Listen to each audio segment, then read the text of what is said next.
বর্ষা চৌধুরীর এক ভিডিওতে তোলপাড় আপনি দেখলাম কাতারে বসে ভিডিও করছেন, আসলে জিনিসটা কি হয়েছে আমাদের বলতেন কোনো মতো? আসলে কোনো ভিডিও দিয়া নেগেটিভলি ভাইরাল হওয়া কোনো মানুষের জন্যই ভালো না আমি মনে করি। কাজের মাধ্যমে সম্মানের সহিত ভাইরাল হওয়া, মানুষের কাছে পৌঁছানো, এটি আমি মনে করি সবচেয়ে ভালো বিষয়, ভালো ব্যাপার। আর আমরা যারা শিল্পী আছি তাদের সবসময় কাজ নিয়ে বেঁচে থাকা উচিত আমি মনে করি। তো আমি তো ফেসবুক লাইভে এবং বর্ষা চৌধুরী যে ভিডিওটা আমার নামে সারছে, সব কিছু তো আপনারা দেখছেন, সব কিছু অলরেডি ক্লিয়ার করা আছে। এখন আপনি কি জানতে চান, কোন বিষয়টা বলেন আপনি। আচ্ছা, সে একটা অভিযোগ করেছিল যে সেনি অন্তঃসত্ত্বা এবং বলেছিল যে আমার বাচ্চার বাবা মুন্না খান। নিশ্চয় আসলে যদি ক্লিয়ার করতেন, আপনার স্টেটমেন্ট কিন্তু তেমন পাওয়া যায় না। সে অলরেডি সেটা আমি কালকেও মাই টিভিতে দেখছি যে অলরেডি সে বলছে যে এটা আমি আসলে রাগের মাথায় বলছি। আর বসন্তদের সাথে ওরকম আমার কিছু হয়ই না যে বাচ্চা হওয়ার মতো যা হবে। সে তো সবসময় বলছে friend friend friend friend, option of a friend, option be friend, option 3 friend.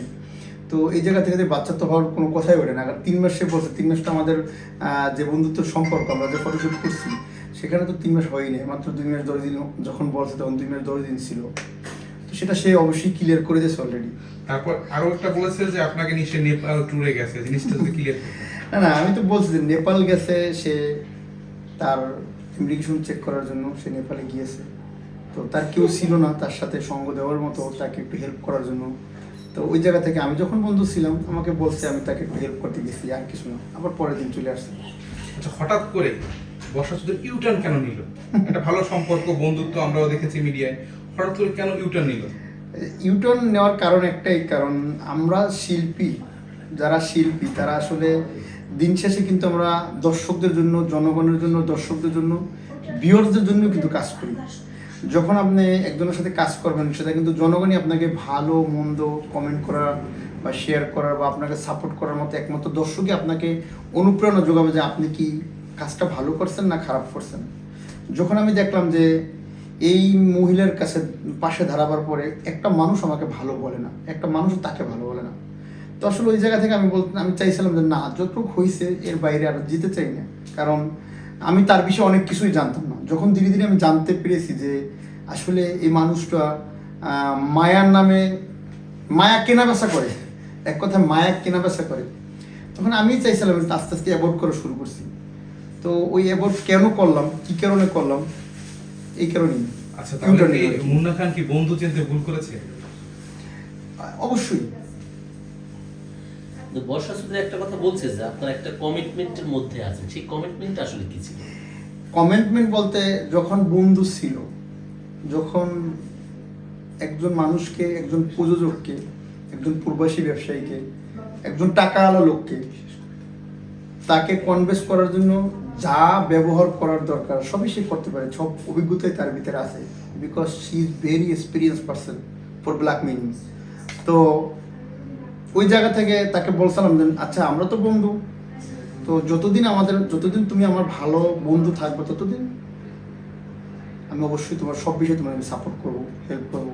সেটা তোমার সংসার চালানো লাগে, সেটা তোমার বাচ্চা, তুমি বলছি 3 বাচ্চা দুধের শিশু, তাকে দুধ খাওয়ানো লাগে, লেখাপড়া করানো লাগে, আমি সবসময় তোমার পাশে থাকবো যদি তুমি আমার ক্ষতি না করো কোনো দিনকে।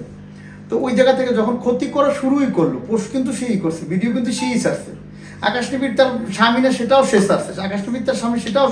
তো সারা পৃথিবীর বাংলাদেশি মানুষদের নিয়ে কিন্তু সে খেলা করতেছে, এটা একদম বাস্তব সাক্ষাৎ প্রমাণ। আচ্ছা, মুন্না ভাই, একটা প্রসঙ্গ আসছিল যে ভিডিওতে বলছিল টাকা চাচ্ছে আপনার কাছে, আপনি বলছিলেন টাকা চাচ্ছে, টাকাটা কিসের টাকা চাচ্ছে আপনার কাছে?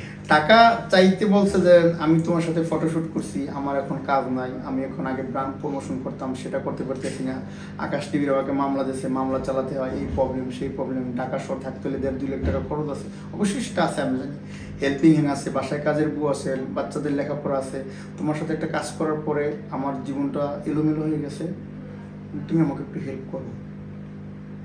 তাই বলে 2-3 লাখ টাকা হেল্প চাইবে না, 2-3 লাখ টাকা আমি কখনোই তাকে একসাথে দিইনি। আমি কিন্তু কখনোই তাকে বলি না যে 50 লাখ টাকা যেটা বলছি ওটা আসলে হিসাবের বাইরে ছিল, এত না। আমি তার সাথে এই বন্ধুত্ব সম্পর্কে যাওয়া থেকে শুরু করে এই কাজটা যে করছি, আমরা বলে আমার মিনিমাম 25-30 লাখ টাকা আমি মাইনাস আছি আর কি টোটালি। একসাথে কিন্তু দিনে 20,000, 10,000, 15,000, 15,000, 20,000, 10,000, 5,000 এইরকম। মানে বর্ষা চৌধুরীর সঙ্গে আপনার বন্ধুত্ব সম্পর্ক হওয়ার পর হ্যাঁ, তার পিছনে বা 25 লাখ 30 লাখ আমার টোটাল, এটা- না তার পিছনে না, কাজ সহকারে টোটালি আমি এইটাকে বসে আছি। এটা একটু ভালো করে বলুন। বর্ষার সাথে পরিচয় বর্ষা হওয়ার পর। চৌধুরীর সাথে পরিচয় হওয়ার পরে ফটোশ্যুট, তাকে মাল পাঠানো এবং তাকে এখানে আমি ফটোশ্যুট করতে আসা, আমার টিকিট বাবদ খরচা বাবদ টোটাল আমার এভরিথিং, তাকে টাকা দেওয়া, বাজার করে পাঠানো, মাল পাঠানো, সব মিলিয়ে 25 লাখের মতো আমি লসে আছি। আচ্ছা, আপনি বলছিলেন যে বর্ষা চৌধুরী তিনি মায়া বেচা কেনা করেন, তো মুন্না খান কিসের মায়ায় আসলে এই বর্ষা চৌধুরীর সাথে জড়িয়েছিলেন? কাজের মায়া, কাজের মায়া। মুন্না খানকে যখন বলা হয়েছে যমুনা ব্লকবাস্টারে তোমার ফটো থাকবে, যমুনা ফিউচার পার্কে তোমার ফটো থাকবে মডেল হিসেবে, এজ এ ব্র্যান্ডকে যে প্রমোশন করি আমরা, ওই মডেল হিসেবে তোমার ফটো থাকবে, বসুন্ধরা তোমার ফটো থাকবে, রাস্তা তোমার বিলবোর্ড থাকবে। তো সে যেহেতু এই লাইনে পুরনো, একদম আমাকে সবাই কিন্তু বলেন বাচ্চা থেকে আসছি, তো পুরনো, সে আমাকে অনেক কিছু ডকুমেন্টও দেখাইছে। তো ওই জায়গা থেকে আমি কাজের মায়া পড়ছিলাম, যে আমি কাজ করতে চাই, কাজ করব, আমি নিজেকে এস্টাবলিশ করতে চাই, আরও বড় জায়গায় দেখতে চাই, এই কাজের মায়া, এর বাইরে আর কিছু না। আমি তো বর্ষা চৌধুরীর কাছে টাকার জন্য যাই না, সেটা তো একদম 100% ক্লিয়ার, না 1000% ক্লিয়ার। অন্যান্য মানুষ যারা আছে তারা তো টাকার জন্য যায় বড় বড় লোক মেয়েদের কাছে, কিন্তু বর্ষা চৌধুরীর কাছে আমি মনে এখন টাকার জন্য জানি, সেটা আপনারাও জানেন, দর্শকও জানেন, সারা বাংলাদেশের মানুষ জানেন, কিন্তু বর্ষা চৌধুরী আমার কাছে টাকার জন্যই আসছিল। আকাশ নিবিড়ের কথা বললেন, তো যখন বর্ষার সাথে আপনার ভালো সম্পর্ক ছিল, তখন কি তারা হয়েছিল যে আকাশ নিবিড়কে তিনি বিয়ে করেছেন? এই বিষয়ে কি কি জানেন আপনি? না, ক্লিয়ার করে সেটা বলবেন। তার বাচ্চার মাথায় ভিডিও কলে হাত রেখে, তার বাচ্চার মাথায় হাত রেখে বলছে আমি আকাশকে বিয়ে করিনি। তো এবং বিভিন্ন রকম বিভিন্ন ইন্টারভিউতে গলায় ফাঁসি লাগাইতে যাও, একটা মানুষ গলায় ফাঁসি লাগাইতে কখন যায়, কেন যায়? এটা যে নাটক ছিল সম্পূর্ণ, সেটা তো অলরেডি ক্লিয়ার হয়ে গেছে, বিকজ সে অলরেডি বলছে যে আমি আকাশ নিবিড়ের বউ। এটা তার প্রতি যে নিম্নতম সম্মানটুকু আমার ছিল, নিম্নতম সম্মান বলতে তো এটা আপনারা শিক্ষিত মানুষ অবশ্যই বুঝবেন। একটা মানুষের নিম্নতম সম্মান থাকে, সে একটা মানুষ, রক্তে মাংস করে একটা মানুষ, তার প্রতি একটা সম্মান থাকে। সেই সম্মানটুকু ওই দিনকে রাতে আর আমার নাই, তার প্রতি আমার নাই। কেন নাই? যে এত দিন এত মানুষের এত ভিডিও, এত অডিও, এত কান্নাকাটি, এত আত্মহত্যা করতে, এই করতে যায়, সেই করতে, তারপর লাস্ট পর্যায়ে ফাইনালি সে নিজেই ভিডিও ছাড়ে আমি আকাশ নিবিড়ের বউ। চরম সত্য, 100%। এটা যে মানুষের, জনগণের, মানুষের, পাবলিকের, এই সোশ্যাল মিডিয়া যারা, আমি মনে করি তো কোটি কোটি মোবাইল আছে, তাই না? কোটি কোটি মোবাইল আছে বাংলাদেশে, যারা সবাই ফেসবুক চালায়। তো এই জায়গা থেকে এত মানুষের মন নিয়ে, সিম্পিতি নিয়ে সে খেলা করছে, তার নিম্নতম সম্মানটুকু মনে হয় তার আছে কিনা আমি মনে করি না।